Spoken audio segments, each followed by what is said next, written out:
Selamat siang para pemirsa. Jalan-jalan ke Pulau Bali, pergi ke pantai, kita main TikTok.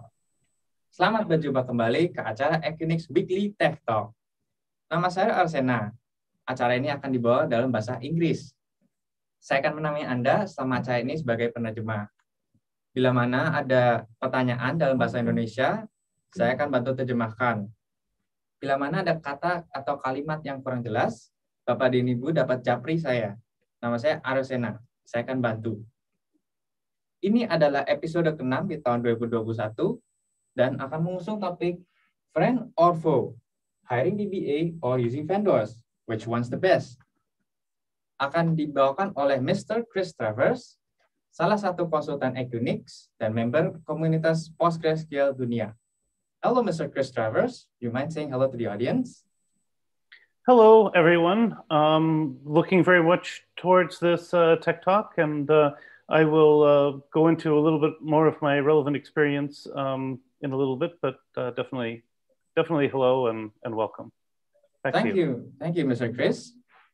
Baik, semoga kita semua tetap sehat dan tetap mengikuti protokol kesehatan. Acara ini akan dimulai dengan pemaparan oleh Mr. Chris selama kurang lebih 30 menit. Berikutnya sesi tanya jawab. Sebelumnya, saya ingin mengumumkan sebuah pengumuman yang sangat menarik, yaitu special souvenir giveaway yang sedang kita adakan berkat sponsor kita AMD. Souvenir ini berupa sebuah jaket edisi terbatas yang sangat keren, berlogo AMD Epic, dan berikut adalah kriteria untuk mendapatkan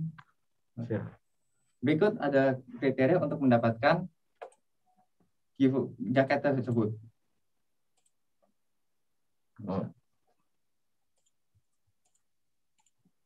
Dan berikut adalah kriteria untuk mendapatkan jaket tersebut. Pertama, telah mendaftar di website equnix.asia/webinar/mdsouvenir. Kedua, sudah mengikuti setidaknya 1 episode, lebih sering lebih baik. Ketiga, follow Twitter @equnix_asia dan membuat tweet dengan topik yang terkait dengan webinar Equnix the Weekly Tech Talk 2021 dengan AMD sebagai sponsornya. Tweet ini perlu memasukkan caption dengan tulisan URL equnix.asia/webinar2021 serta memasukkan hashtag EWTT2021, hashtag kemandirian, kemerdekaan, kedaulatan. Keempat, ketika mendaftar pada form registrasi akan diminta sebuah passcode. Passcode ini akan diberikan di setiap episode. Semakin banyak memasukkan passcode, semakin baik. Selanjutnya saya akan sambut Pak Brando. Pak Brando Lubis adalah Country Development Manager yang bertugas mengatur data center, klien, dan bisnis komersial AMD di Indonesia. Selamat datang Pak Brando. Selamat siang Pak. Selamat siang Pak Brando. Sore ya udah ya. Selamat sore semua para peserta Equnix Weekly Tech Talk. Perkenalkan saya Brando Lubis dari AMD sebagai Country Business Development Manager. Role saya manage untuk bisnis data center, klien komersial seperti notebook, PC, dan saya based di Jakarta. Di sini AMD sebagai sponsor utama acara Equnix Weekly Tech Talk, mendukung Equnix dalam kampanye semangat kemandirian kedaulatan dalam membebaskan kita dari genggaman vendor login. AMD ingin membagikan giveaway spesial berupa jaket AMD yang akan didistribusikan kepada peserta Equnix Weekly Tech Talk yang aktif berpartisipasi sebanyak 150 buah pieces jaket. Untuk step dan cara mendapatkan giveaway akan dijelaskan oleh tim dari Equnix. Karena giveaway ini terbatas, maka silakan registrasi secepatnya dan semoga beruntung. Salam kemandirian, kemerdekaan, kedaulatan. Terima kasih. Terima kasih Pak Brando. Bisa dulu nih.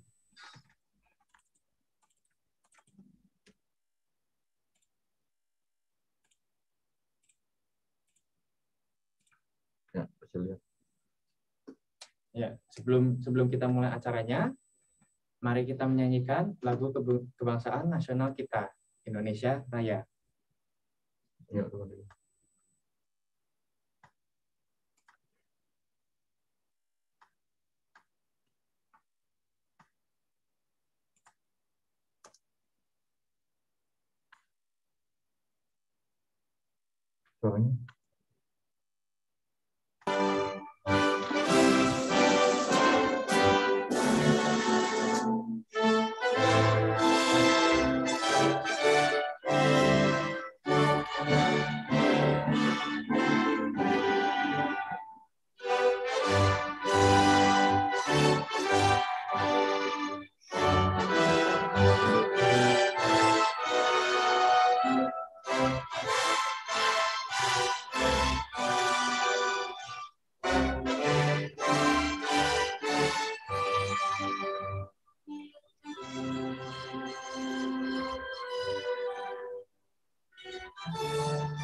Lenggara berkat sponsor dari AMD, perusahaan prosesor nomor 1 di dunia dalam hal densitas core dan kecepatan prosesor.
Webinar ini juga disponsori oleh Hewlett Packard Enterprise, vendor terpercaya untuk kebutuhan perangkat keras bisnis Anda.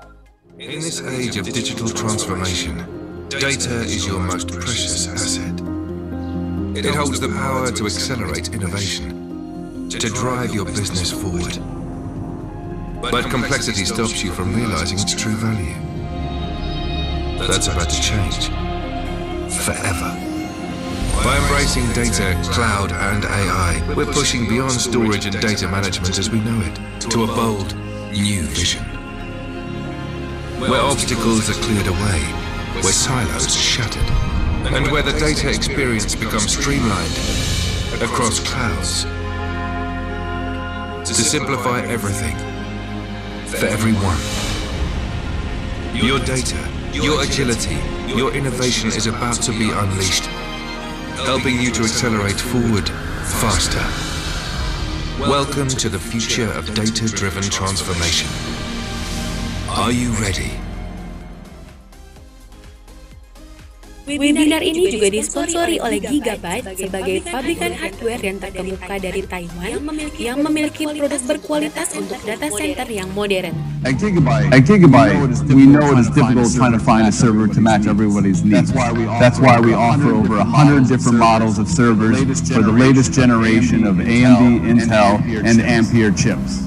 And for the new Ampere Ultraliner processors, we are announcing 4 new server models. The Edge server, E252P30, which is a small form factor server. 2 general purpose rack servers, the 1U R152P30 and R272P30. Last, the GPU dense server, G242P31, which we will look at today.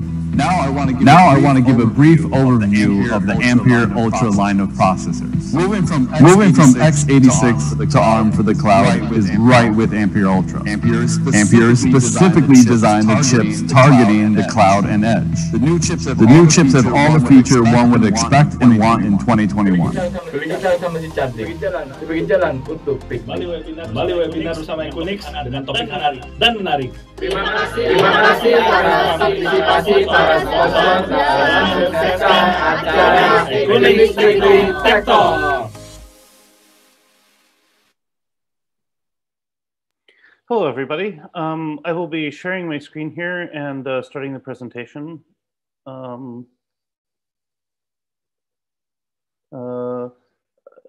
I guess I need to have screen sharing activated for me.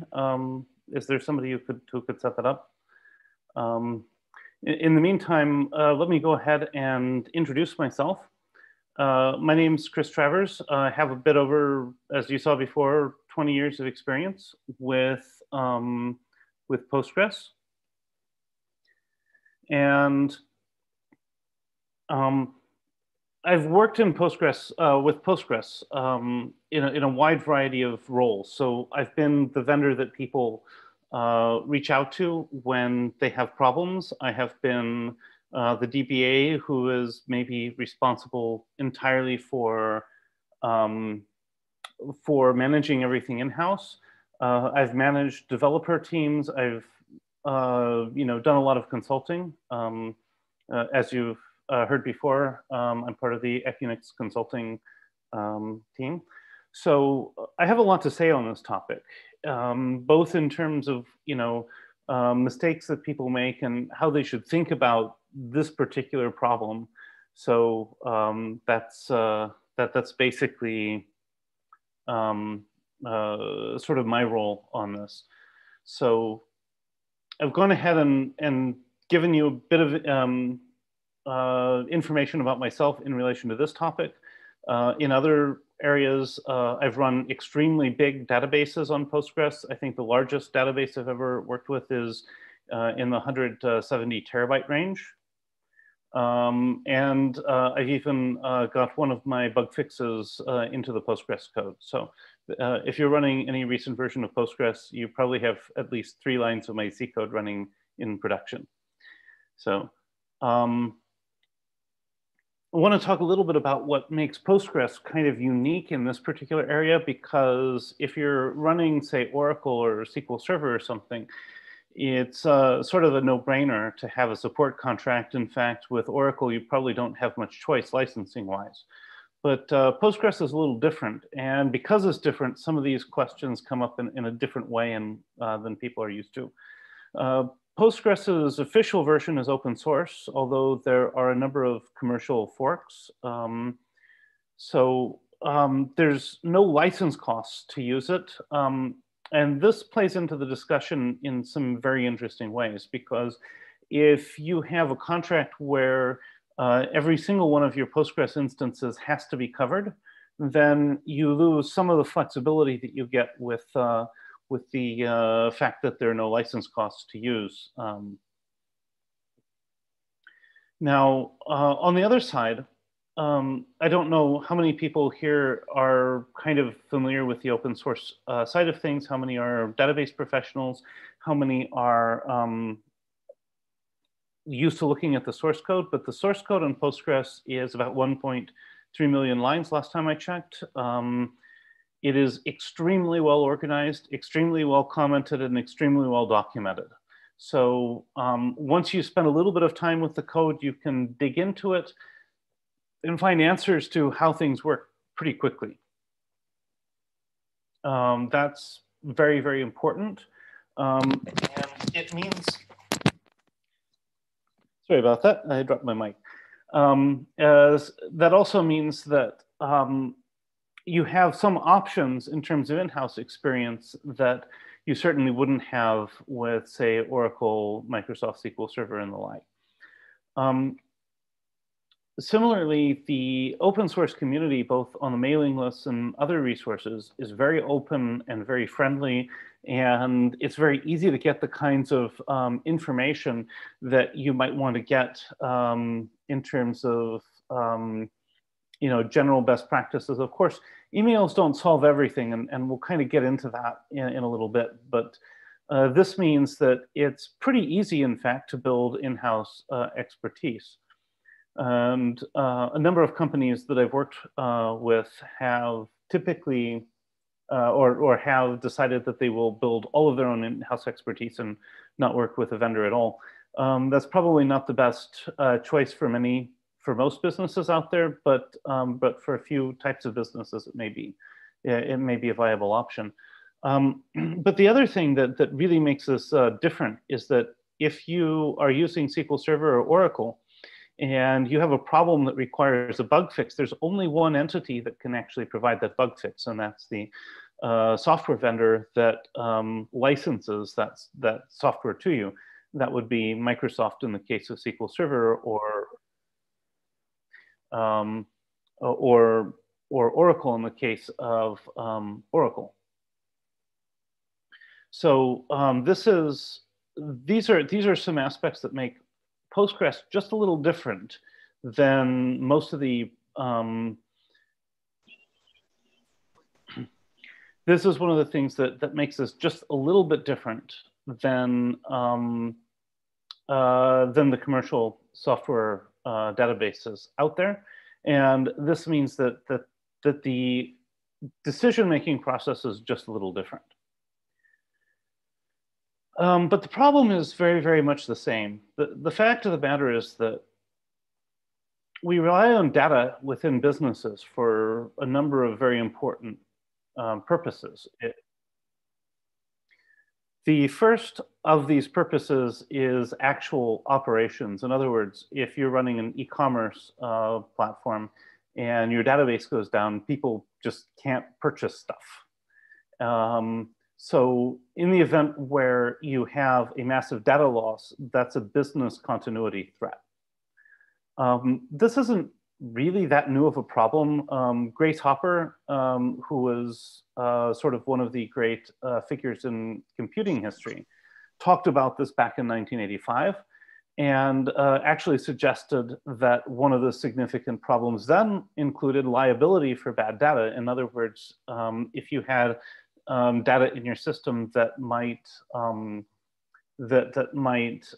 implicate some things in bad ways, and there was legal liability from that could be another problem that people were very often not aware of. For this reason, the main operational data is one of the riskiest assets that most businesses actually possess. And so it's also something that then needs to be heavily guarded because, unlike, tangible assets like a building or something, you have the possibility that this could just, disappear due to computing failures or database corruption or the like. At the same time, data is extremely valuable. We need it for forecasting. We use it for all of our decision-making. And if we don't have this data in a usable format, it's very hard to use it to grow our businesses. In some cases, it may have monetary value, but that's maybe the less interesting part. And then the other side to it is that hiring talent with Postgres is actually a little difficult. Postgres has become extremely popular extremely quickly. And as a result of this, the demand for Postgres DBAs has grown faster than the number of Postgres DBAs. So if you're a Postgres DBA, it's very easy to find work. If you are looking to hire a Postgres DBA, it's a little bit harder. The second problem is that it's easy to get certain things wrong. So, about 6 years ago, I was involved in an online accounting business, and my business partner at the time ran into a situation where we lost all the customer databases, and when he tried to restore them from the backup didn't work. Obviously, that could have been a really, really, really bad situation. It turned out that with a little bit of looking at things, we got things set up with no data loss. But you know, the problem in that case had to do with the fact that one particular file that was a backup label wasn't backed up, and consequently, restoring the backup wouldn't restore. And so I meant to put on that slide, expertise is very much in demand, not depend, but basically that's the same thing that I covered before.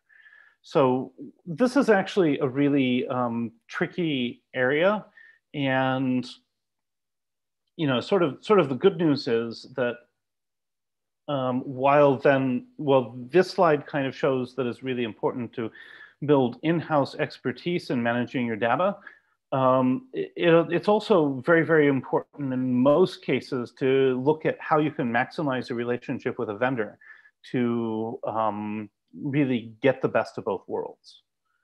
So that's basically the introduction that I have to the problem. So with that in mind, I want to start by talking about like what in-house expertise only approaches look like in the real world. Partly because it's hard to understand what a vendor can offer for you if you don't kind of, if we don't kind of start there. So, so typically when you have a database system, if it's under any significant load, you're going to have 3 different engineering roles that are involved in this. They may be handled by the same person.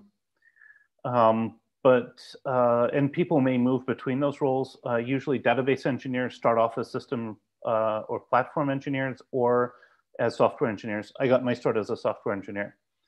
And then typically move in that direction. But somebody could in fact wear all these hats.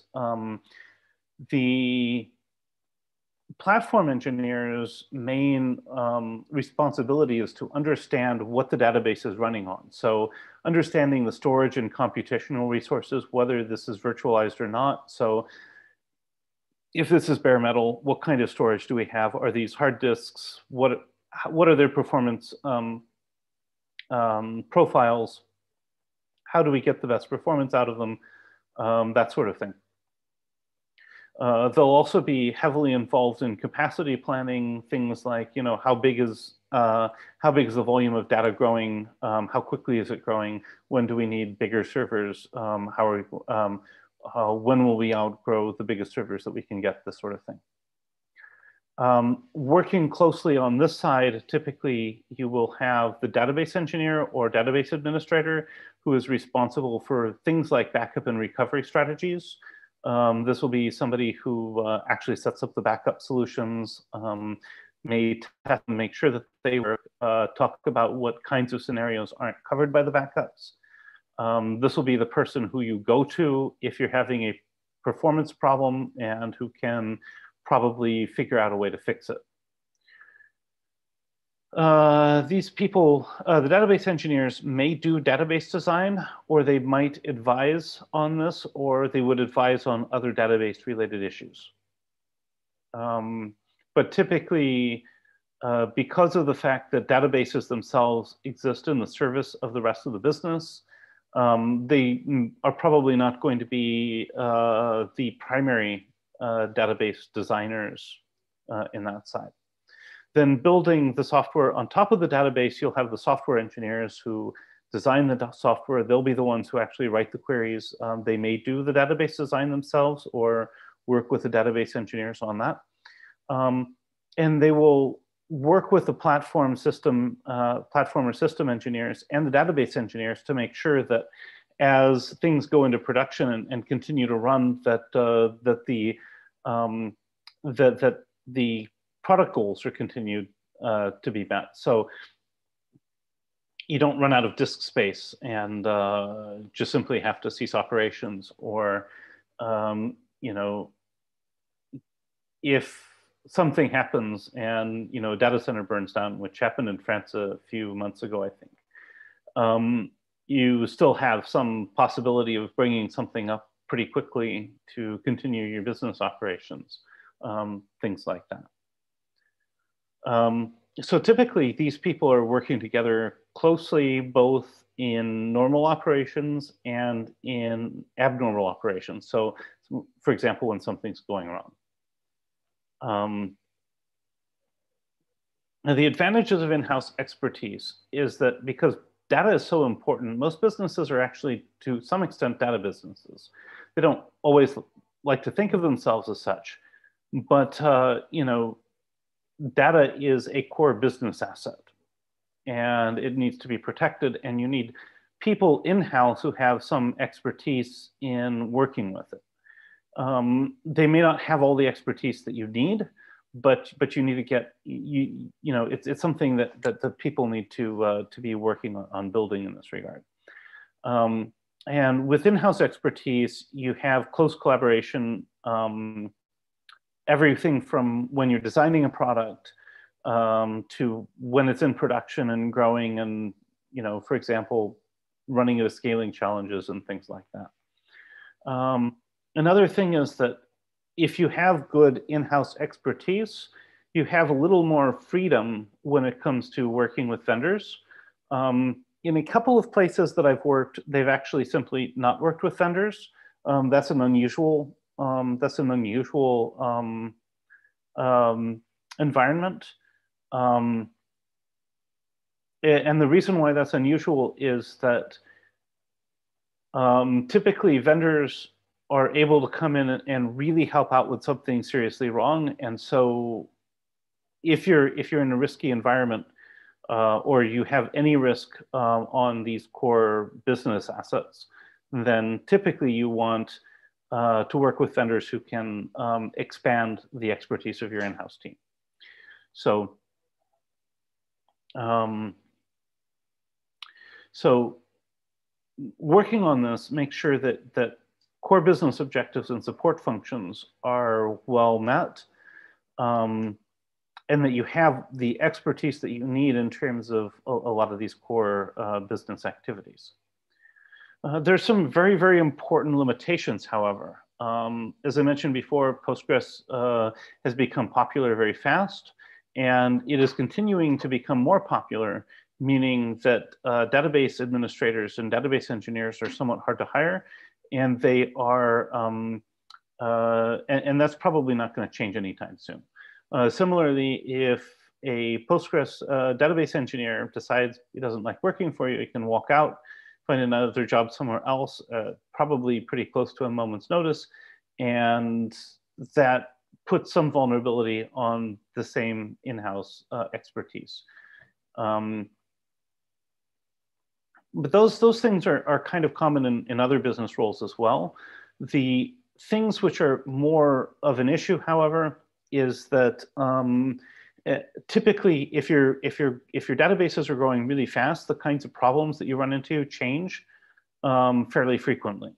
And for this reason, it's very hard for people to continue to increase their expertise to keep up with growth. And in fact, this is something that I've seen in a number of different businesses. So, and finally, the most important one is actually that if you're relying entirely on in-house expertise, the size of the team is going to be somewhat limited, right? The largest database team I've ever worked with has been 8 people in terms of an in-house team.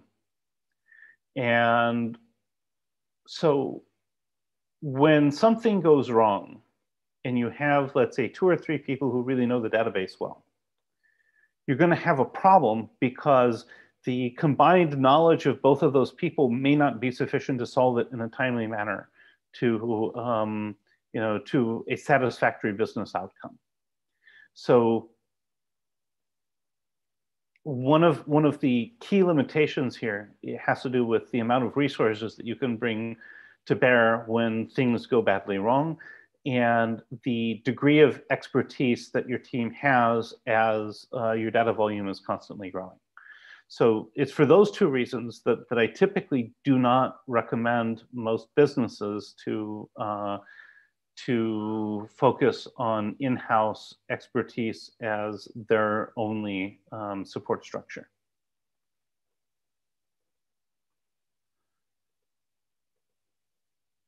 So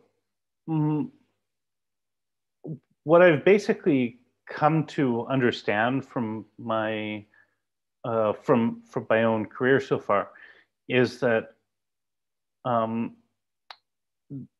for in-house expertise as the only way that people are supporting the database, this works very well with low-risk deployments. And by low risk, I mean that if the database stops working for 2 weeks, it doesn't have a massive, terrible impact on your business. You know, obviously, in most cases, that's not the case, right? But when I worked on the big life sciences database in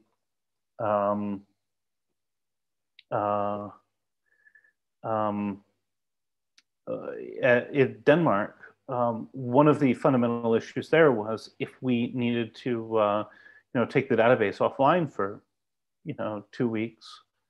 It was an annoyance business-wise, but it didn't really stop anything. So that's an unusual circumstance, and that might be a good reason why you can say, "Hey, look, we don't need to work on with a vendor on this." Similarly, proofs of concept may want to work with a vendor, maybe not. But when you have something that's typically critical and working in the core of your business, you probably really want to work with a vendor. The second area where typically I see people using vendors a lot less is when you have what are typically called big data environments. In other words, these are environments where the volume and velocity of data is very high and typically growing very quickly. And for this reason, you run into problems where the sorts of compromises that you have to make over the design of everything might be a little bit atypical. Typically, in this case, people hire reasonably large database expert teams. And you know, the downside, of course, is that typically everything that you do will be very non-industry standard. So where you're moving very much away from industry standards, maybe vendors are a bit less helpful. Finally, businesses that are explicit data companies and want to fully own their own pipelines are typically going to have a very different look at working with vendors than companies that don't see themselves explicitly as data providers. So if you're primarily an e-commerce business, yeah, you're a data business implicitly, but that's not your explicit business. So it's not something that maybe, you know, is something where you want to build a large, significant team that can actually handle things in really, you know, unusual circumstances.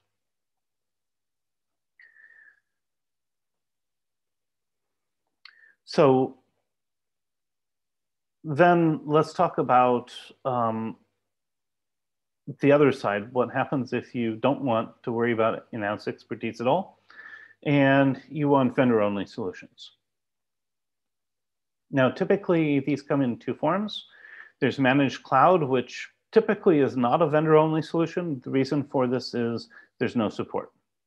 So typically on a managed cloud, a lot of the things that a DBA would do are already taken care of for you in the infrastructure they provide, but you still end up needing somebody who is going to be a performance expert, who is going to understand the storage layers, who is going to understand how to get the performance that you need and how to work with it on that side. So somebody who's more like a specialized, a cloud engineer who's specializing in databases working on it instead of a DBA. But it's still one of those circumstances where you still have to have all the in-house expertise. The other side is a sort of offering that I've seen growing more in probably the last maybe 6 or 7 years.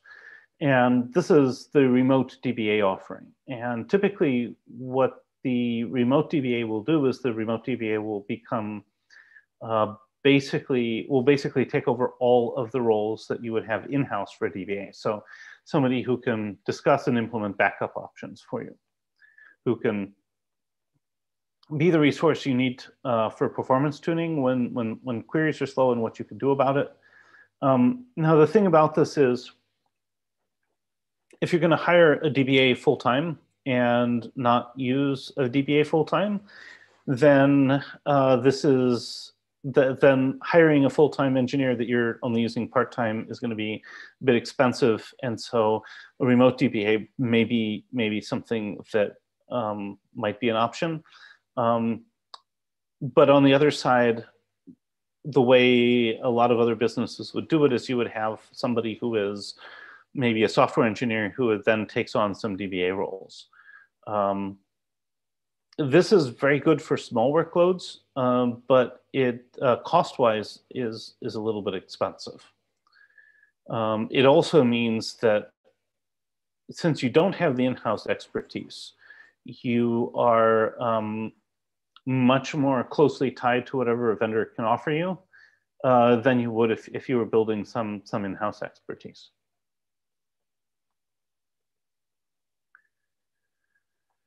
So with that in mind, I want to get into the fact that that hybrid approaches where people are building in-house expertise, but also working with vendors are still the norm, and why that is and how to get most of that relationship. Some people think you have to have a vendor because you need somebody to sue if something goes wrong.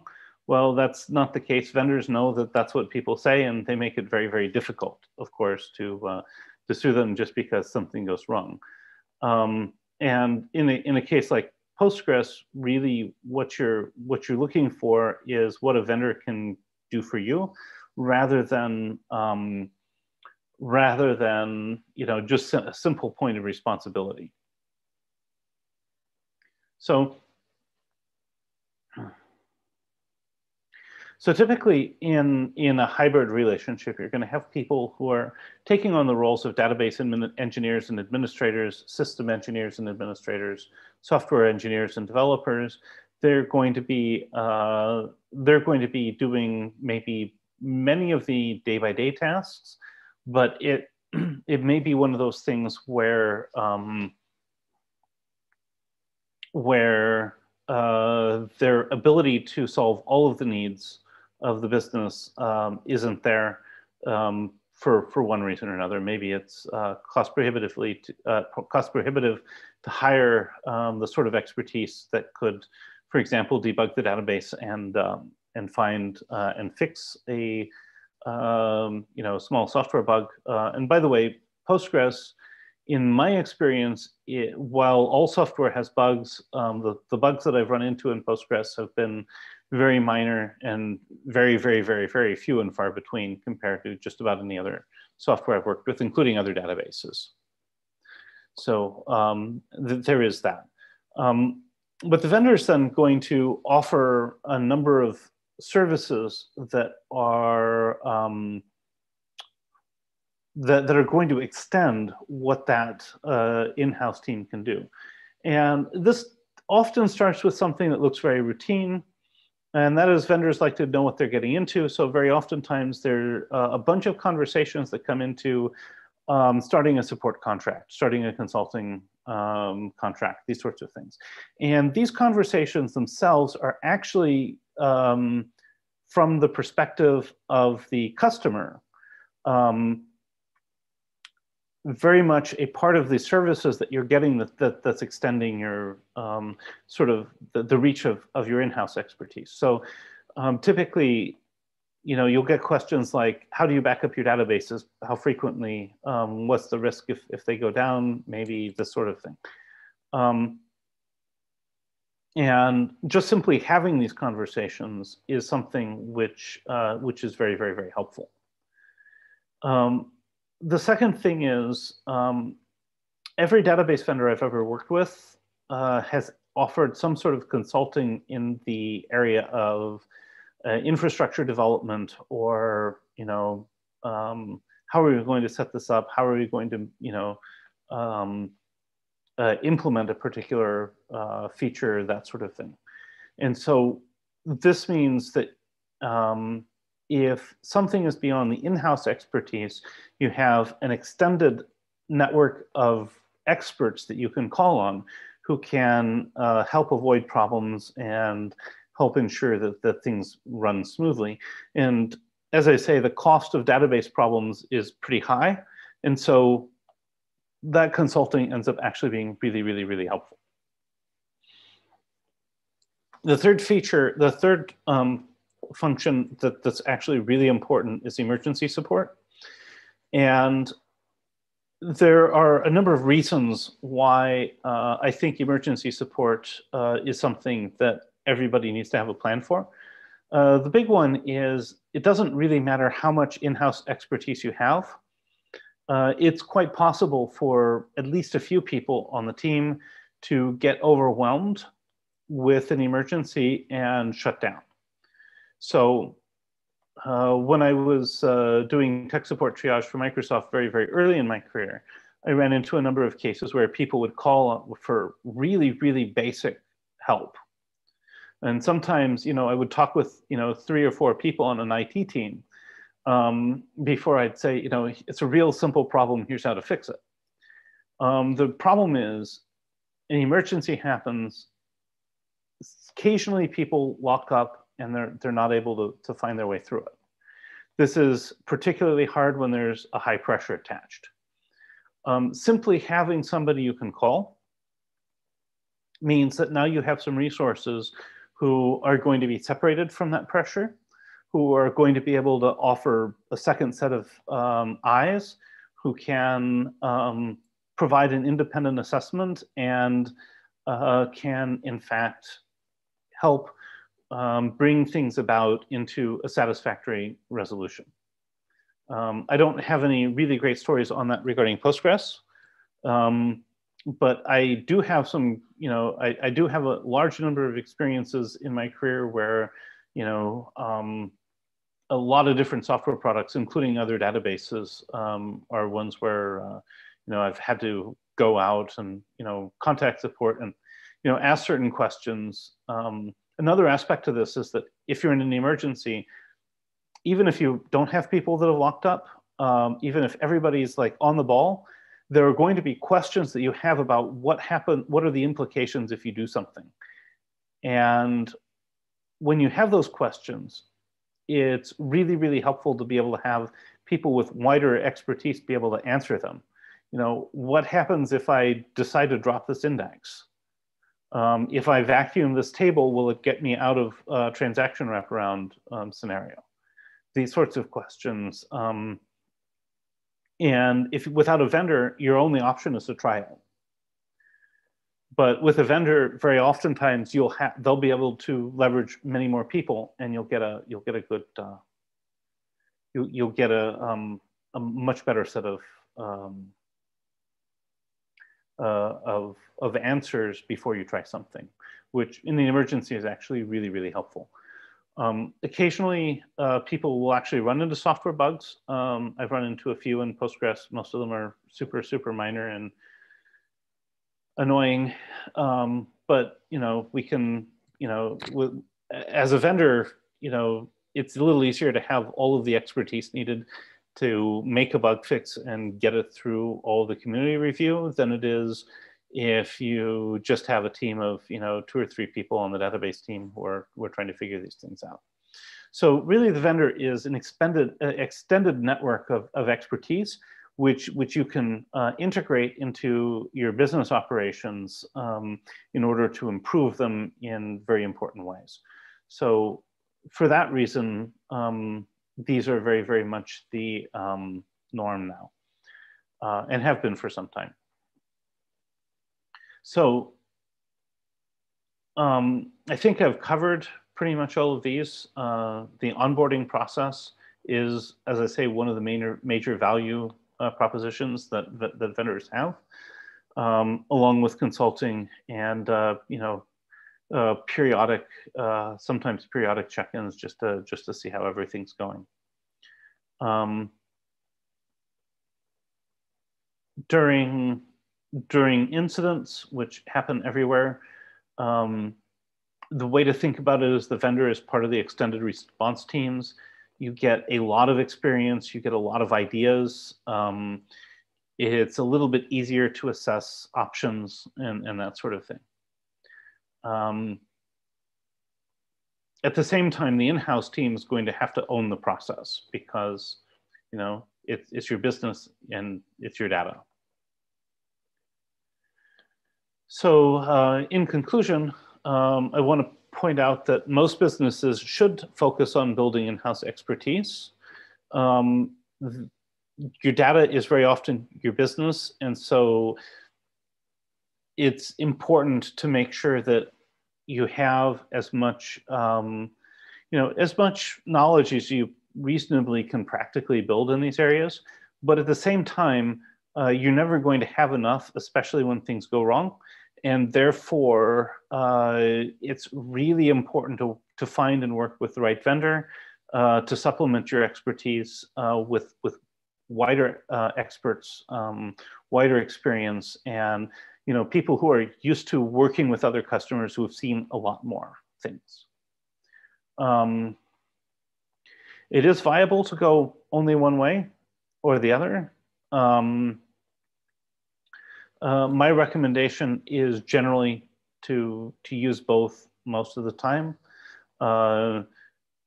It's often very difficult to hire the kinds of expertise. I've built several large database teams, and I can tell you it's not easy out there with the job market that's there. And so in almost all circumstances, your best option is to work with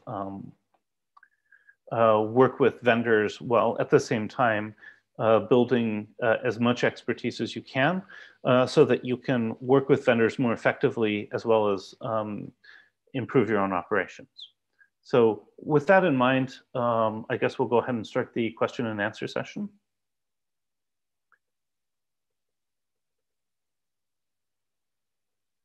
And I will stop sharing my screen.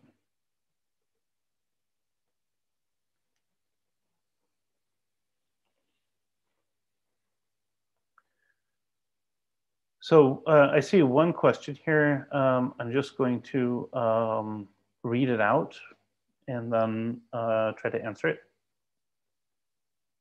This is from Vagit Ayerlanga.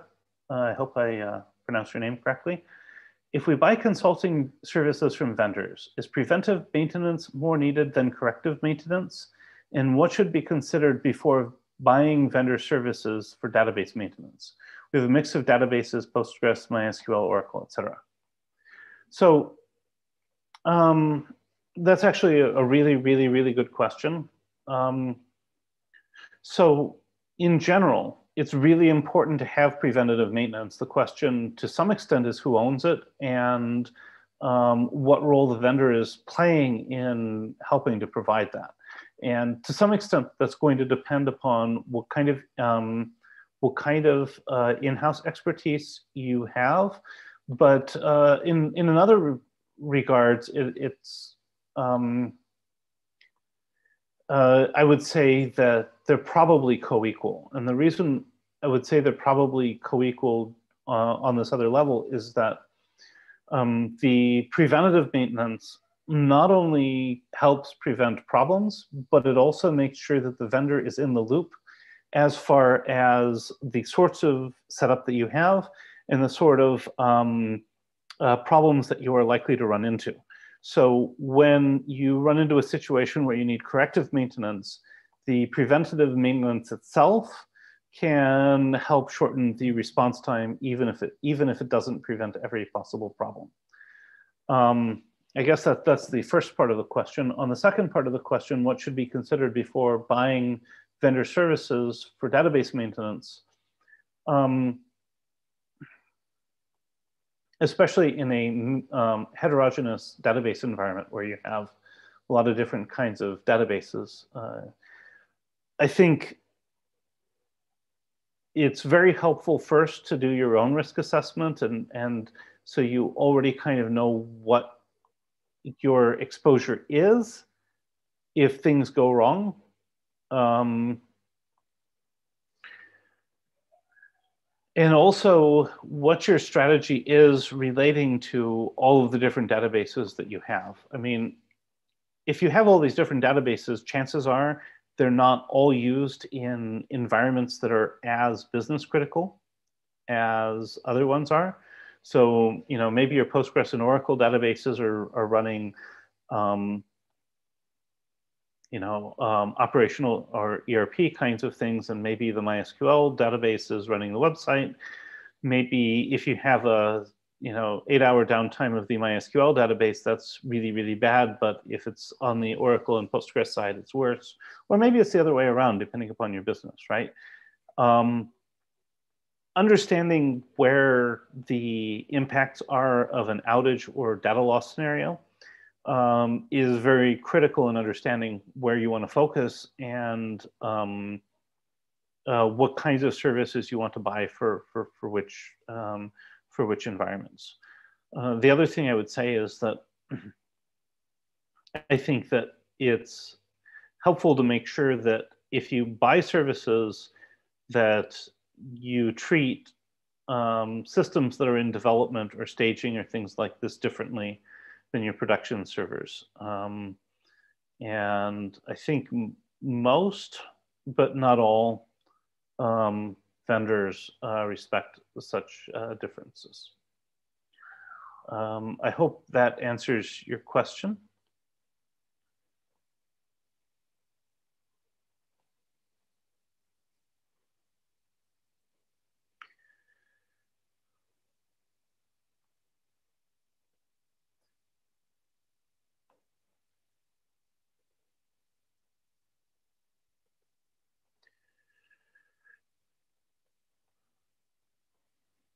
So, Aryasena, would you be willing to translate this question in Bahasa?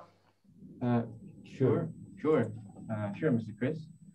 We have a question from Masyum Abdul Jabbar. Izin bertanya in bahasa, jika kita buka vendor, apakah masih perlu hire DBA yang bertugas untuk berkomunikasi dengan vendor, atau posisi apa yang paling tepat untuk hal tersebut? Di sini dia berdiri. Okay, he's asking if we're using a vendor, do we still need to hire a DBA that is in charge to communicate with the vendor, or what position is most adequate for that matter? So that's another very, very good question. I guess the reason why I said the DBA is and database engineers are roles rather than specific positions is because as the software engineering industry is changing, one of the things that's sometimes happening is that the development and operational roles tend to blend a bit also. So to some extent, the answer to this question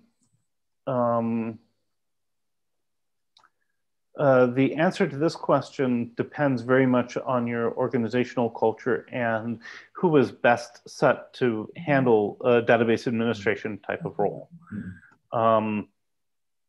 As techniques like DevOps have become much more popular, it may in fact be the case where you have a software engineering team, and there's one guy on the software engineering team who's going to be the database expert, who is going to take on this sort of role and be the person to communicate with the vendor.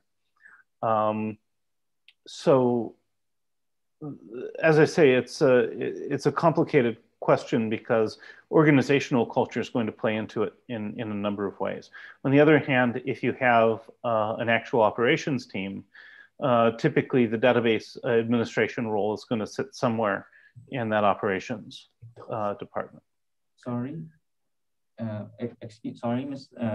Chris. Would you allow me to translate first? Yes, please. So the answer was, it depends on the organizational culture of the. Can you repeat again, please? It depends on the organizational culture of the company. Okay. May I translate first? Yeah, go ahead.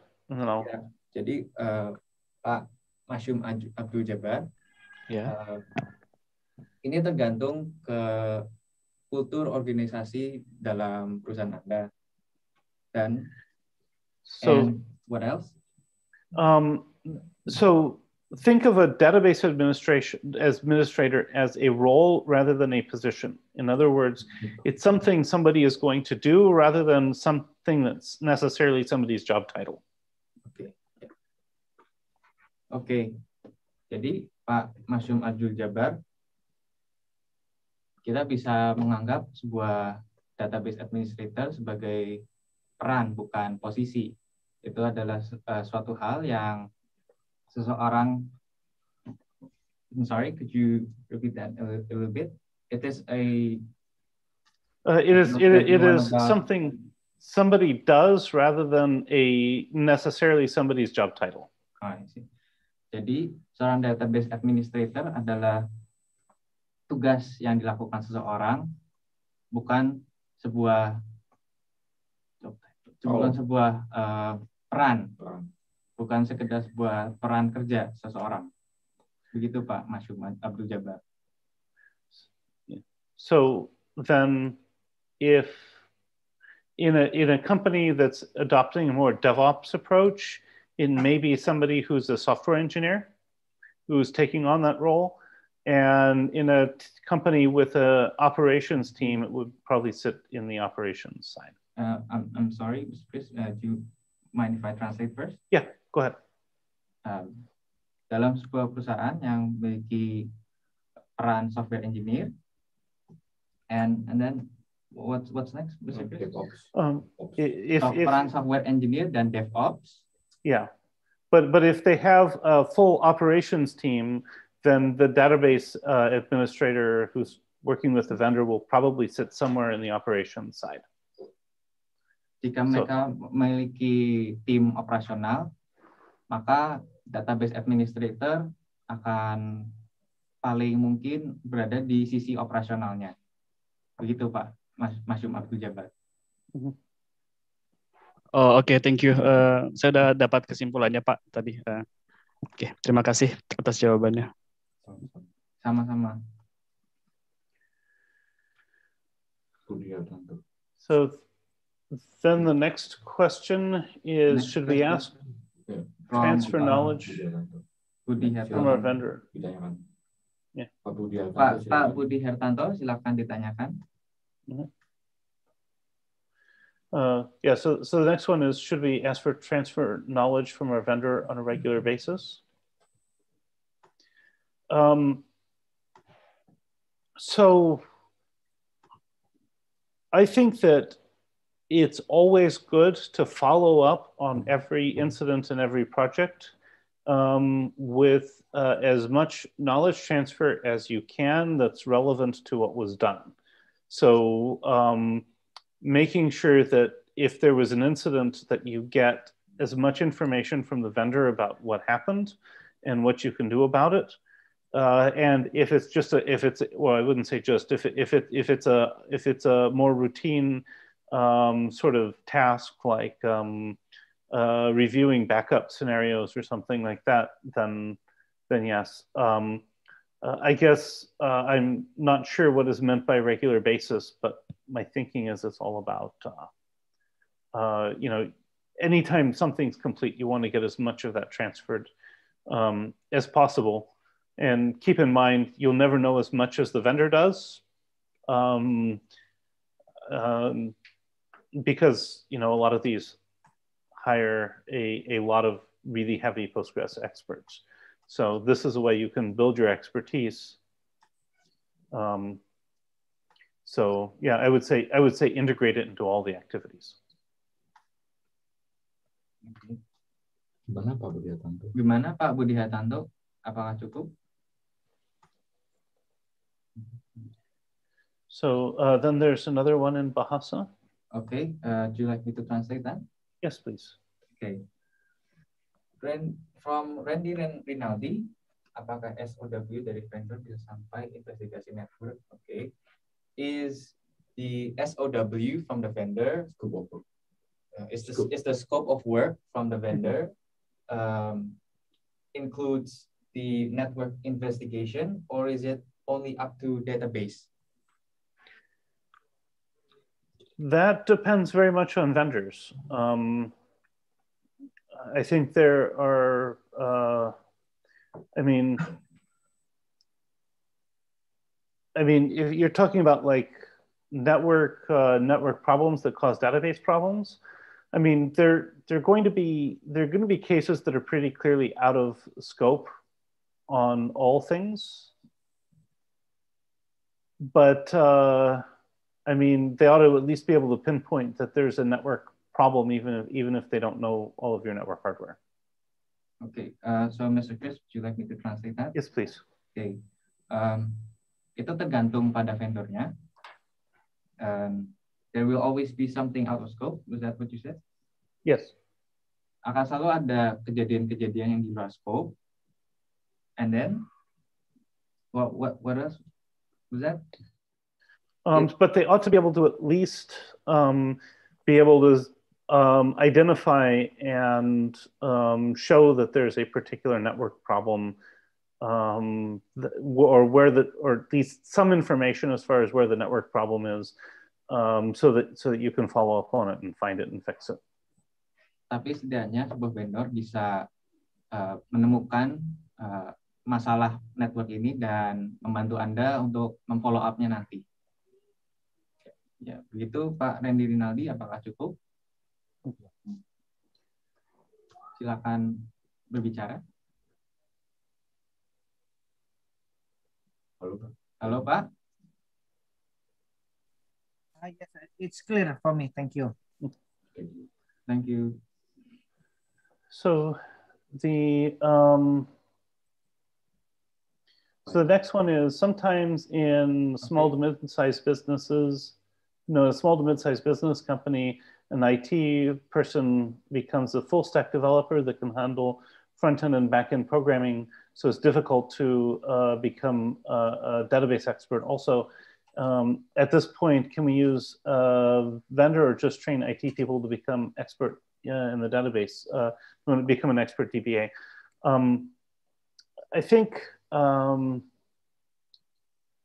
want to stress here that database administration is a role and it's something people grow into. It's not something that you just simply expect people to, maybe, do full time since college, for example. So one of the best database administrators I ever worked with was a full stack developer. Of course, full stack for him was a bit bigger than maybe for others. But what I would say here is that once you're working with a vendor, if somebody is a full stack developer who is then working with the database vendor, that's a great opportunity to learn a lot more and to pay attention and to build some expertise that can broaden one's ability to deal with database issues. So I guess that would be my answer to that. Does that? Okay, Pak Yong-ong, apakah itu cukup jawabannya? Boleh bicara?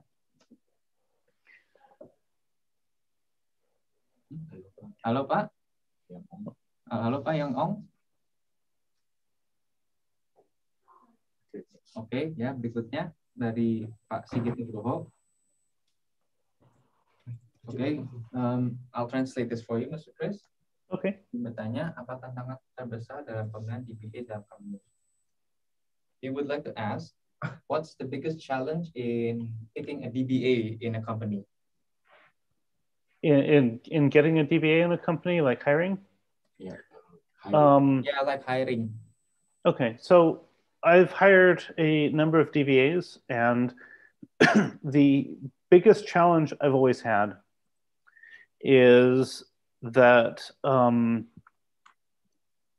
well, I mean, I guess typically, I mean, it may be different in different companies, but because of the fact that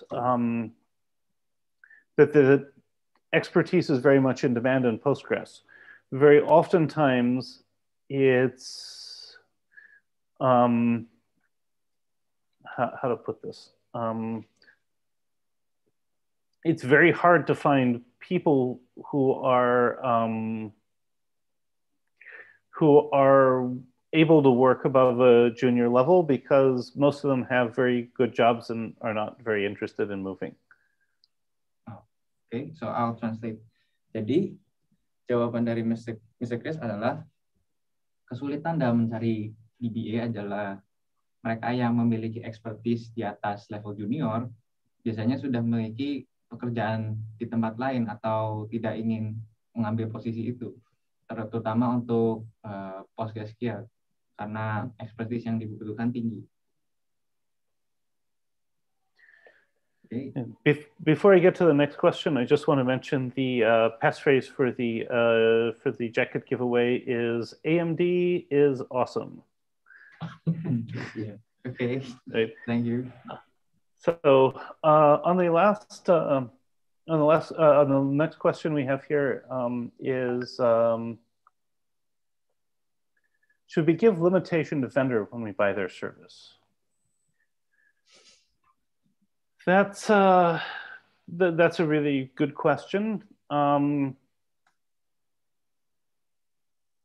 So my view on this is you probably want to pay close attention to, you know, the contracts and terms and things like that. When I've worked as a software developer, especially on critical systems as a contractor or vendor, I have typically wanted there to be limitations. But as a database vendor, I think it's better to avoid them. The reason I say that is that you have to really look at what the risks are. You know, if you're doing something like writing accounting software, you really don't want access to a customer's production accounting books, because if you do, then you make a mistake and, you know, you've caused a major problem for the customer. On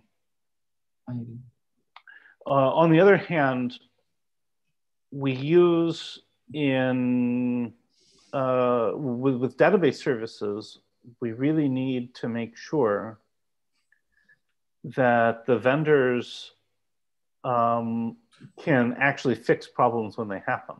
And so, you know, it's not going to be uncommon to say that, you know, vendors should be able to access the database and things like that. Probably not on demand, you know, but that's you know, that's an in-house security thing. I mean, I wouldn't say you want the vendor, unless it's a remote DBA type of operation, to have constant access to your systems. But in an emergency, you probably want to be able to give them access. Does that answer your question?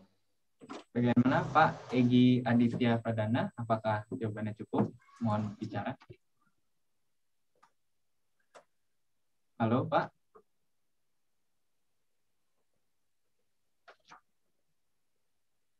Baik. Ke pertanyaan yang selanjutnya. Would you like me to translate this one? Yeah, yes, please. Okay, sure. Izin bertanya dalam bahasa dalam maksudnya okay. In your experience, Mr. Chris, if a DBA in this case also is included in the scope of DevOps, what's your opinion on it? Today, there are a lot of DBA functions that have moved over to the software engineers. So software engineers have gained a lot more of operational kinds of roles. A long time ago, the DBA design the database. Today, it's usually the software engineers. I guess if you want to translate that part first, I can then add the next part. Ya, Pak. Jadi Pak Arvis Agung, hari ini ada banyak fungsi-fungsi DBA yang telah dipindah ke peran software engineer. Jadi peran software engineer telah mendapat peran operasional yang lebih besar belakangan ini. Dan contohnya dulu sebuah database akan didesain oleh seorang DBA, tapi hari ini database akan didesain oleh seorang software engineer. Okay, Mr. Chris, you may continue. Okay, so so at the same time, you have the question of sort of the performance areas, and yes, that can be in the scope of DevOps. It can also be in the scope of operations, depending upon how a given organization is set up. Okay, so I'll translate that. Ya, Pak, jadi di saat yang sama, ya mungkin dalam area performa memang dapat dibilang dalam scope DevOps, dan scope operasinya juga, sorry, Mr. Chris, would you mind repeating? So it can be, so the rest of the DBA functions could be in the scope of DevOps, or they could be in the scope of operations, depending upon how an organization is set up. Ya, jadi area-area sisanya akan berada di dalam scope DevOps atau operation, tergantung bagaimana organisasinya ini disusun. Begitu Pak Arvis Agung. Apakah cukup jawabannya? Baik Pak, sudah cukup Pak. Dari saya sudah menjawab. Terima kasih Pak. Ya, sama-sama. Then we have the question, does a hybrid approach mean vendors and DBAs managing the same database? I would say no.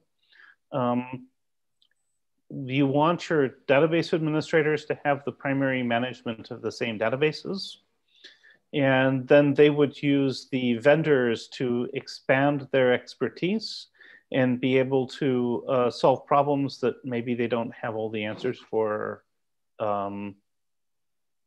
immediately.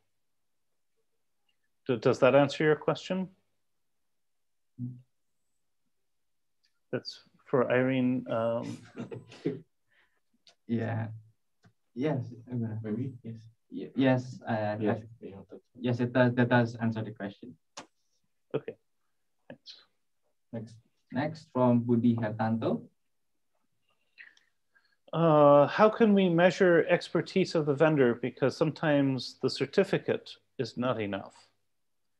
That's a really good question. I think the whole question of how you look for a vendor is a very long, that's a very, very long topic on its own. But typically, what I would be looking at is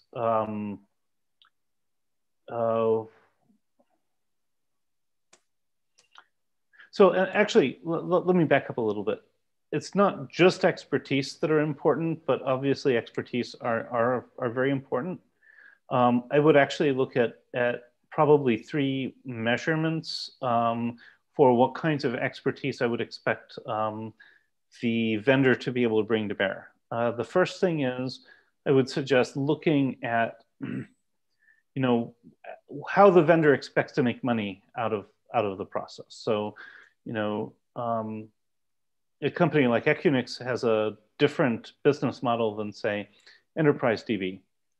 And consequently, the sort of expertise you would expect to be able to get in a standard support call would be very, very, very different. If somebody's mostly interested in sort of selling licenses on a support subscription, even if they have a lot of in-house expertise, the chance of getting that quickly when you need it is a bit lower. On the other hand, if a company is focusing very heavily on a mixture of support and consulting services, then you'll probably get a little bit, they're going to be a little bit better at leveraging those to start with. As far as how much expertise they have under the best circumstance, I think one of the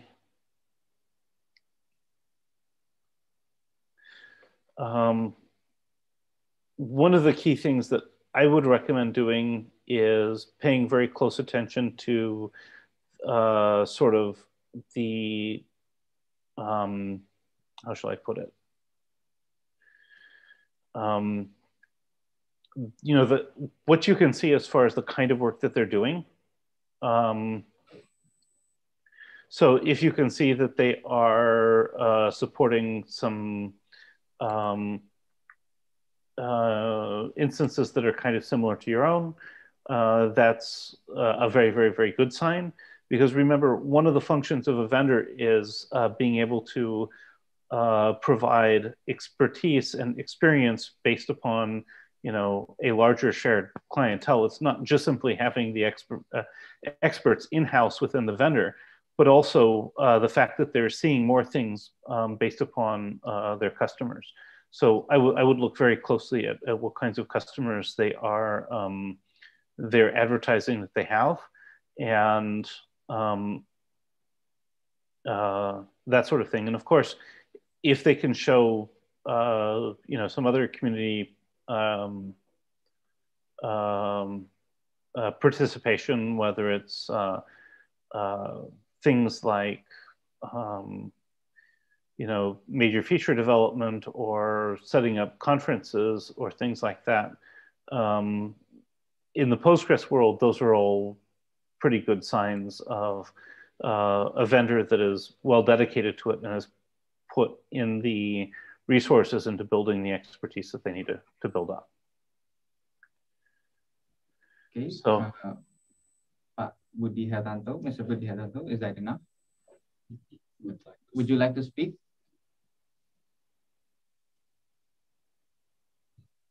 Okay, to the next question from Mr. Dery Darmawan.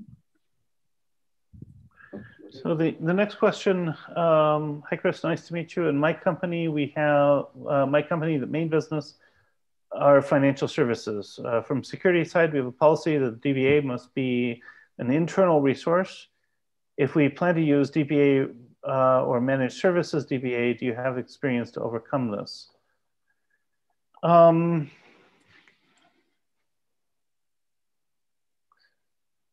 So I've seen financial services use sort of managed cloud services. And I've seen them with in-house DBAs who work with vendors. I think particularly if you're offering financial services, primarily because those are services where the data is a very high risk asset, I would very, very, very strongly recommend having a strategy which is both building in-house expertise and leveraging vendors to extend that expertise. So making sure that you have good support partners to back you up and who you can discuss things with before you do them if necessary. But you probably also want to have some in-house database expertise, because otherwise, not just from a security perspective, you know, from a business expertise perspective, you're going to be at a very serious disadvantage.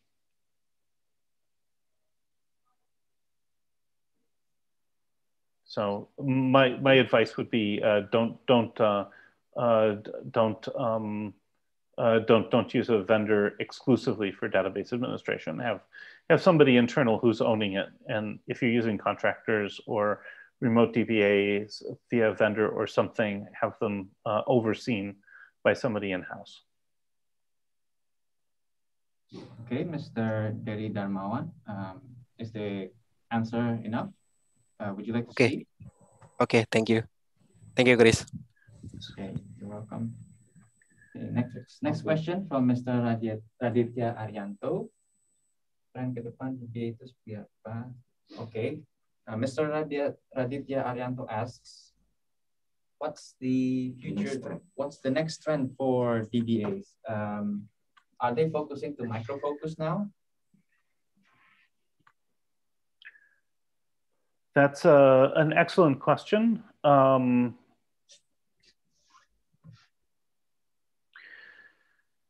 So what I have seen is that the current trend for DBAs has tended to be to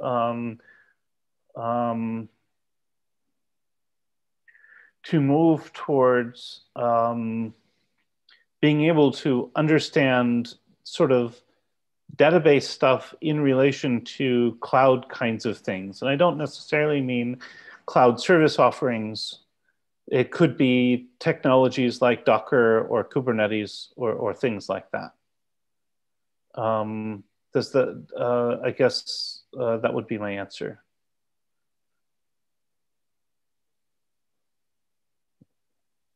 Would you like to translate that? Yeah, I would like to translate that. So, okay.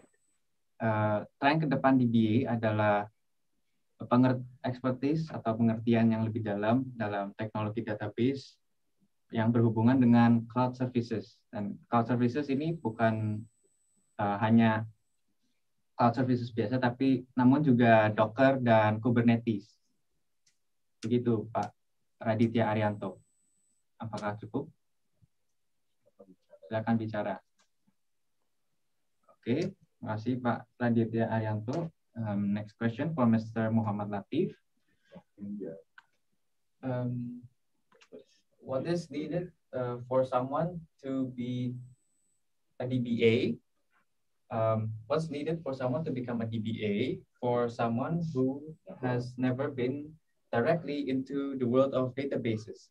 And is a certification needed in becoming a DBA, or could we just learn by doing with the many risks that will appear due to lack of experience?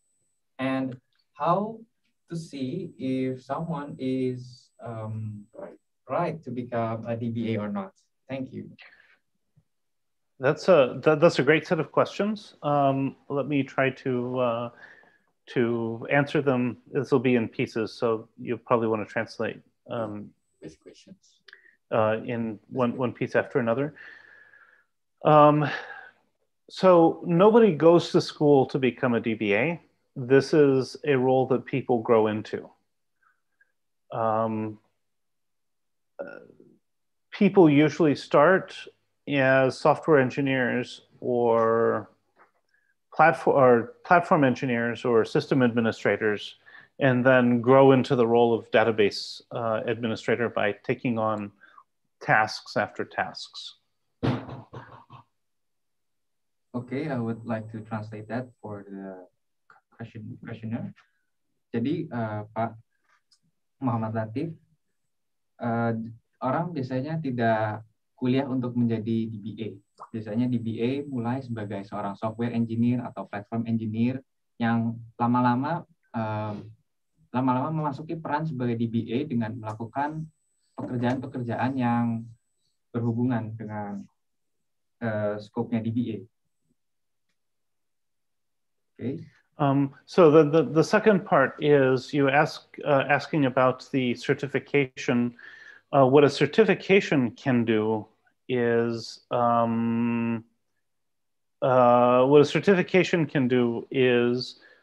provide an opportunity for some pieces of knowledge to be double checked. But I would say that in most cases, it's mostly useful for very junior level database administrators. Ya, jadi Pak Muhammad Latif, sebuah sertifikasi itu berguna untuk mendouble check atau ya melihat ulang bahwa expertise yang dimiliki orang ini cukup atau tidak. Namun sebuah sertifikasi biasanya pentingnya untuk DBA level junior. And so in terms of what to look for, what I would say is I would look for somebody who is very good at sort of the mathematics side of, whatever other job functions they have, and somebody who is good at, taking tasks on and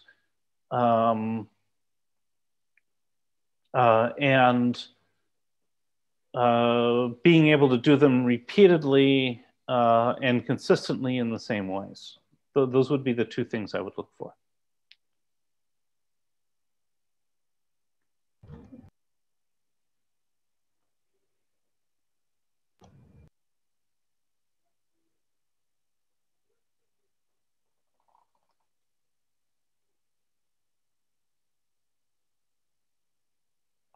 Thank you so much. Okay, so I guess we have time for one more question. Actually, I think we can answer the two, both of these very quickly. I'll answer Ardianto's question very quickly. What is the DBA vendor's responsibility if the company has implemented an ISO 27001 information security management system? ISO 27001 tends to require risk assessments and documented structures. And so this would be very much up to the company's risk assessment, working with their auditors and things. But I don't really expect any particular restrictions on the relationship there.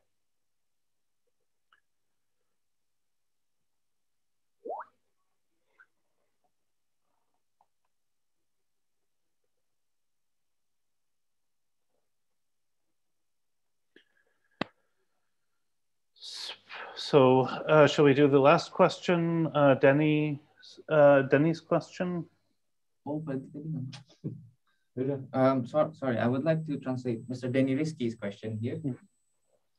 He would like to ask, is hiring a DBA more effective than training the in-house human resources?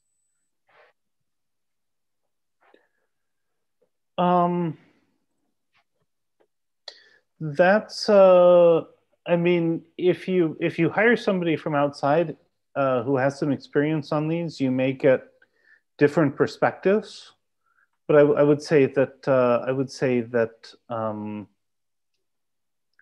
it's I would say that it very, very much depends upon,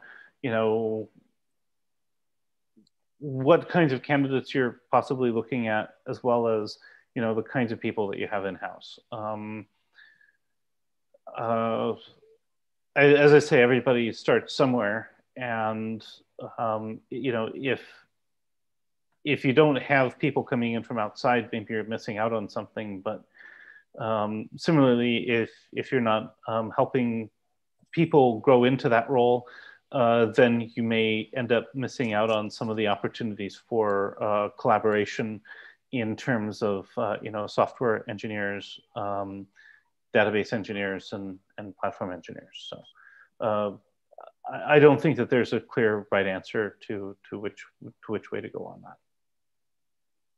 Ya, jadi Pak Denny Rizky, menurut pengalaman Mr. Chris, ada beberapa perspektif, dan biasanya ini sangat tergantung kepada kandidatnya yang Anda miliki in-house. Ya, terkadang kalau sorry, Mr. Chris, could you mind repeating a little bit from after saying everybody starts somewhere? Yeah, so everybody starts somewhere, and so if you hire, okay, so people need to typically move into a database administration role from another position. So on the other hand, if you hire somebody from outside, maybe they've seen some things that you haven't, I guess. Ya, jadi Pak Denny Rizky tadi biasanya orang akan jadi memasuki posisi DBA dari posisi lain, tetapi kalau memanggil bantuan dari luar, ada kemungkinan bahwa vendor tersebut akan memiliki pengalaman yang lebih kaya dibanding in-house, gitu Pak Denny Rizky. So yeah, I don't think that there's a right answer to that choice. It depends on who you have as options on both sides. Menurut Mr. Chris, tidak ada jawaban yang pasti untuk pertanyaan itu. Sangat tergantung kepada kandidat yang dimiliki. Terima kasih, Pak Rizky. Last question from Zen Frison Putar. What are the challenges for hiring vendors? What is the best success story that you have ever experienced? Oh, this is a fun question. So I think the biggest challenge is how many vendors there are and choosing the right one and finding somebody you can work with. There are vendors that, I mean, there are a large number of vendors out there for Postgres solutions. Some of them are very local and some of them are, global. And finding, trying to figure out who's the best fit for you can be a little bit difficult. And I think that's the biggest challenge. As far as the best success story that I ever experienced, I experienced it on the vendor side. The company that was doing medical testing software brought me in because they were having all kinds of terrible problems all the time. And after about 3 or 4 weeks of working on their problems one at a time, basically I started showing them that they could get rid of about half of their expensive infrastructure. So basically sitting there and working with them, we were able to dramatically reduce their monthly costs. Way more than my bill was. So that was a great success. So if once this question's answered, we'll go on and talk. We'll do a quick quiz. So does that answer your question?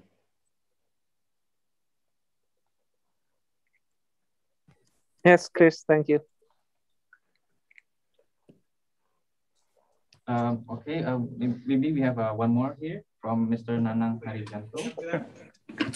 How do I answer DBA interview questions? Number 2, what skills would you look for when hiring a DBA? Number 3, what is the most challenging task for you as a DBA? Number 4, what are the questions a database administrator must ask before creating a database?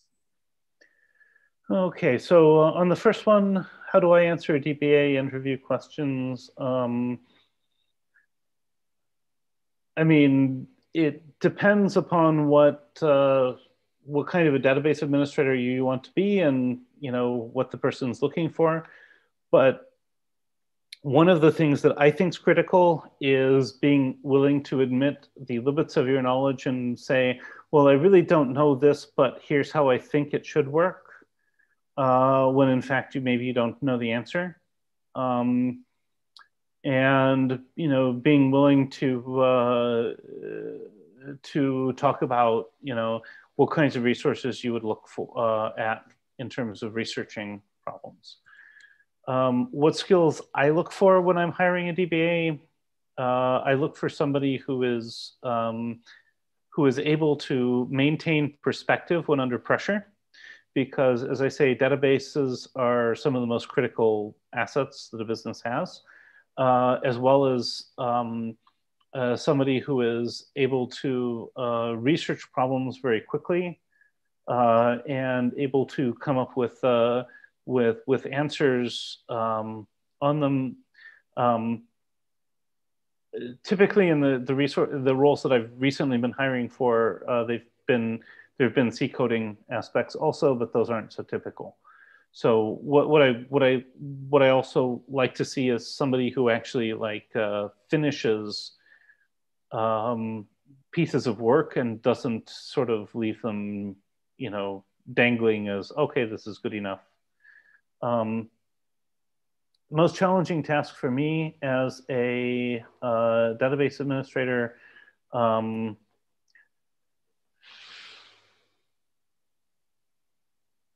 I think in my history was, well, we had some, so when I was working on the life sciences database in Denmark, we had some really funny cases where jobs for genetics processing were being run twice, and kind of getting our heads around why that was the case and where the race condition was, and how we were creating a race condition in our use of the database, I think was the hardest one, and that really required sort of deep knowledge of how Postgres maintains consistency within queries, and what we were doing that was causing that to act a little bit funny. So I guess that would be my answer on those ones. Mr. Nana Harijanto gave another question. How long? Oh, Mr. Nana Harijanto, would you like to speak? Hello, Mr. Nana Harijanto. Speaking would be better to ask this question. Hello, Mr. Nana. Okay, so Mr. Nana Harijanto asked another question. Number one, how long has the vendor been in business? How long has the vendor been supplying DBA tools? Number two. Okay. Answer. Okay, so Mr. Chris, you may answer. So I think looking at these are great questions to use to evaluate a vendor fit. I would add to them cultural fit, and whether they are sort of increasing or decreasing your freedom to use the database. So yeah, I think those are great criteria for assessing vendors.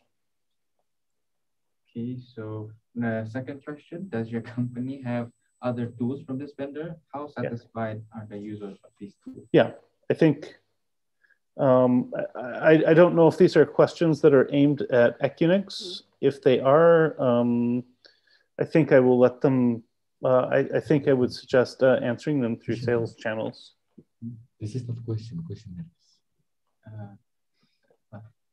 is not up to Mr. Chris to answer. It's up to you for answering this, Mr. Chris. Okay. Yeah, I think. I mean, the thing is that all of these four questions here are great criteria for evaluating certain aspects of a vendor relationship.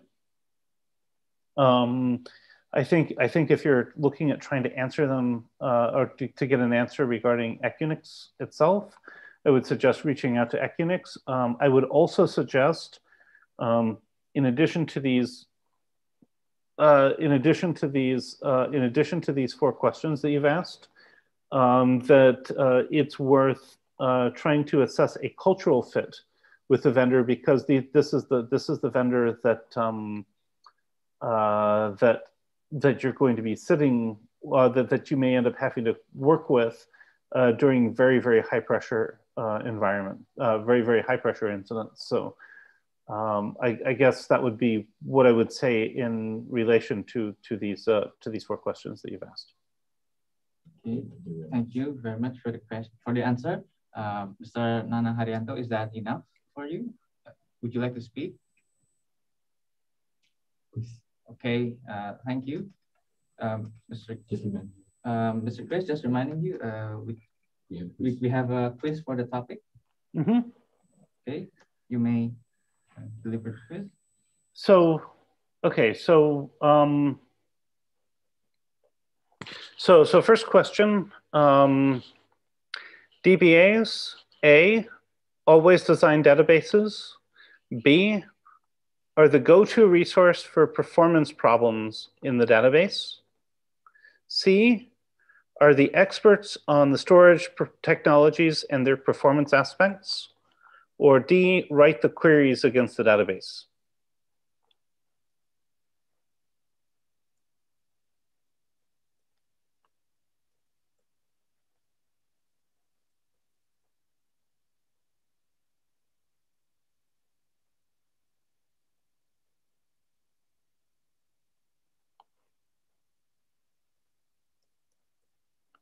Okay, so we see here first. The first is A. The first is A from Mr. Mawardi. What is that the correct answer, Mr.? Is that the correct answer, Mr. Chris? A. The correct answer is B. Are the go-to resource for performance problems with the database. So the first person who answered B is Mr. Raditya Arianto.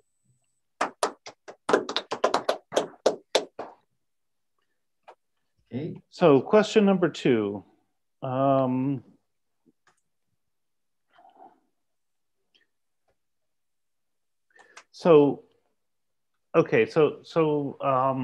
Let's see, question number 2.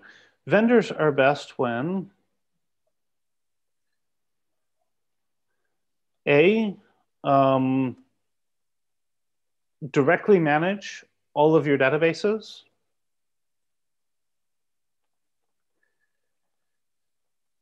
B, expand or provide expanded experts for helping to solve your problems. And C, reading this, sorry, got distracted with family. So A, directly manage all your databases. B, provide expanded expertise in solving your problems. C, are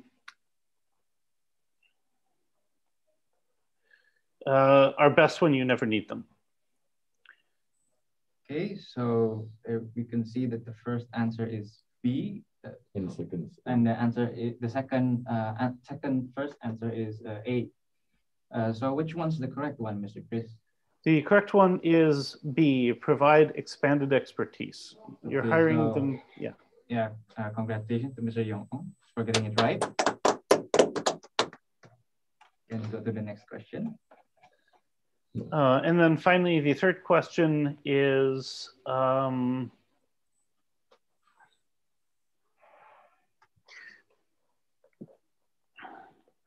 so in terms of the nature of the problem, data, A is vital to the continuation of business.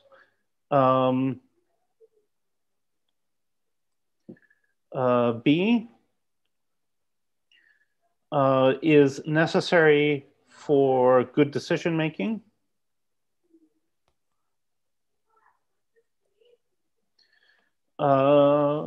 C may have lots of, no, actually C, hold on one second.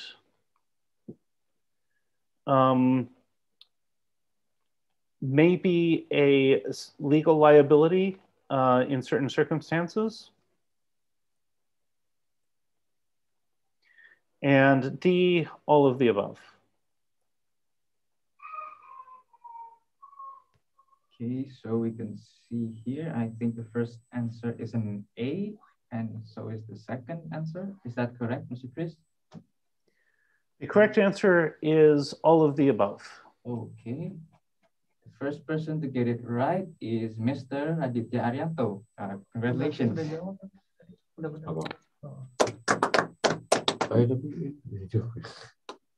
Yeah, I get the one. Okay, Mr. Chris, are there any more questions? No, it's a best question from okay, so attendance. He just pick the best questions. Mr. Chris, you can pick. Just to remind you, you can pick a best question from the attendees. Best question? Yeah, which question from the attendees did you think was the best? Well, there were a number of really great questions. It's a little bit hard to rank them. In some cases, I would say the most fun question I think has to do with the challenges of hiring vendors and the best experience on this. But I really liked the question about how do you hire DBAs and what kinds of skills you should look for when trying to see who might be able to effectively move into that role.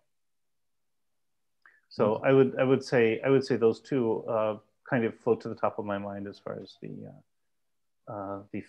sort of my favorite questions on this. That would be the questions from Mohammed Latif and from Zenfrisun Butar. We do time. You have another questions. It should be diulang lagi. Okay. Just a quick note. Mr. Raditya won twice. Do you have another question to repeat? So for the last for the last quiz.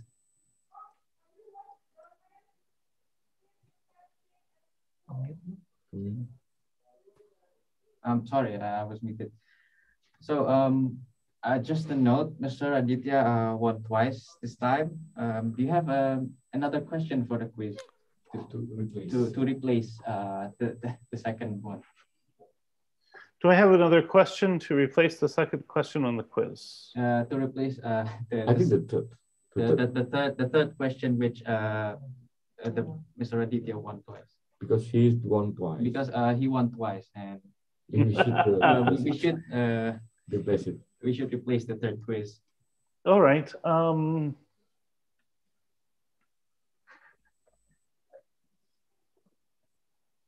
Let's see. I'm pretty sure I can think of one. Just give me 1 second.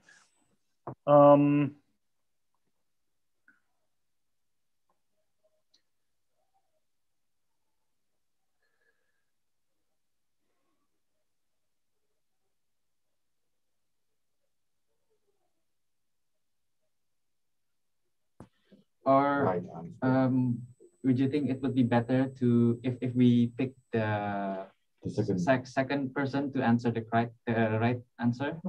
Yeah, I think that's fine. Okay, so a bit of ralat sedikit ya buat pertanyaan nomor 3 karena Pak Raditya menang 2 kali.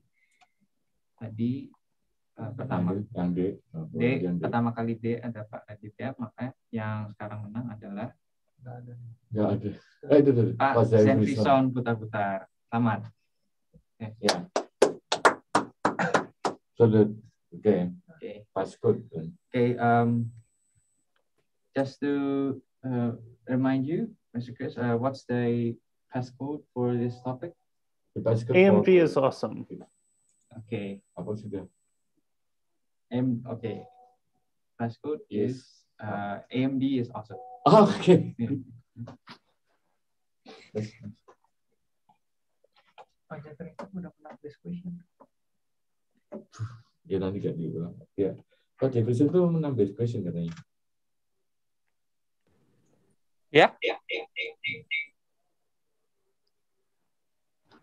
Halo. Should be changed to orang lain karena Pak Jeffrey itu. Mr. Chris, would you mind? Ya, Pak Biondi katanya. So, Pak Chris yang pilih. Okay, so Mr. Chris, it's your choice. It's your choice if you want to have Mr. Zenfison as the winner of the third question, or it's the best question, or the winner of the best question, because he won both of them.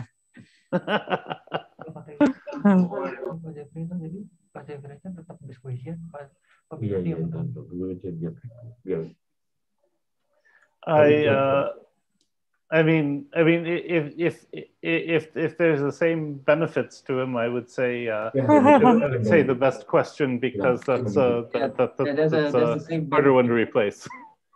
Winning, they have the same benefit. Okay, so I would say best question, because that's a harder one to replace. Okay. Thank you, Chris. So maybe Pak Biondi. So maybe Mr. Biondi will be the winner of the third question. And yeah, congratulations.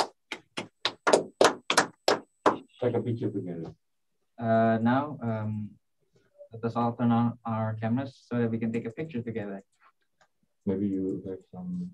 Maybe you have some concluding statements or last points to convey, Mr. Chris. Yeah, I would say that I would just say that finding the right vendor is a really, really important topic, and it's probably one of the most important endeavors that any of us do within the database areas. And while I have been I've typically not needed vendor help on Postgres, on some other databases, I have very much needed that. And there's no better feeling in the world when something's going wrong than to have somebody you can ask questions to about, what your options are, and, being able to clear strategies going forward before you do them. So I think it's an extremely important endeavor, and I think I hope everybody here is able to find a great working relationship with a vendor in this area. Okay. Thank you. Thank you. Yeah. Okay. Thank you, Mr. Chris, for the presentation. It was very insightful. Terima kasih pada para hadirin. Terima kasih para hadirin. Sekarang kita akan melakukan sesi foto bersama dulu. Mohon nyalakan kameranya.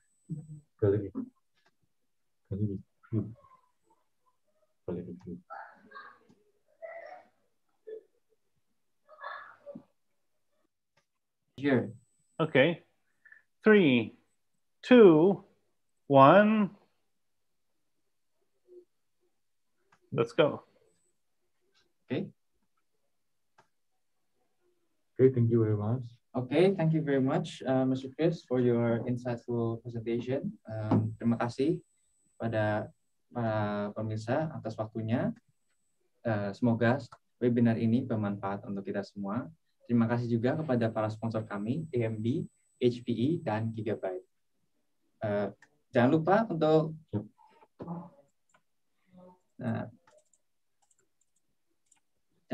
untuk meregistrasi ke special giveaway kami agar bisa mendapatkan jaket AMD yang keren ini. Equnix Asia just webinar. Registrasinya dapat Anda isi di halaman equnix.asia/webinar 2021/AMD souvenir. Oke, selamat sore, sampai jumpa, dan terima kasih.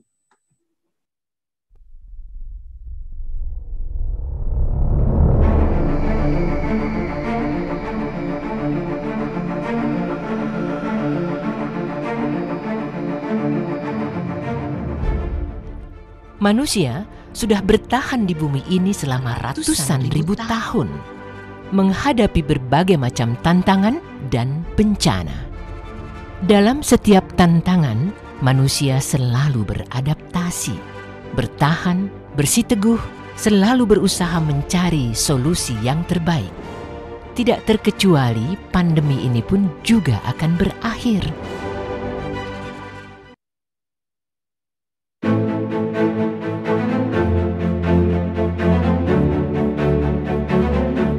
Disrupsi selalu terjadi setiap zaman.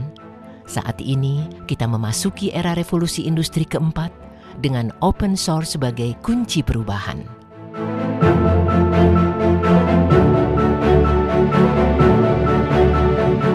Kita sambut era baru dengan penuh semangat. Menggunakan open source dengan baik memerdekakan kita dari ketergantungan vendor lock-in.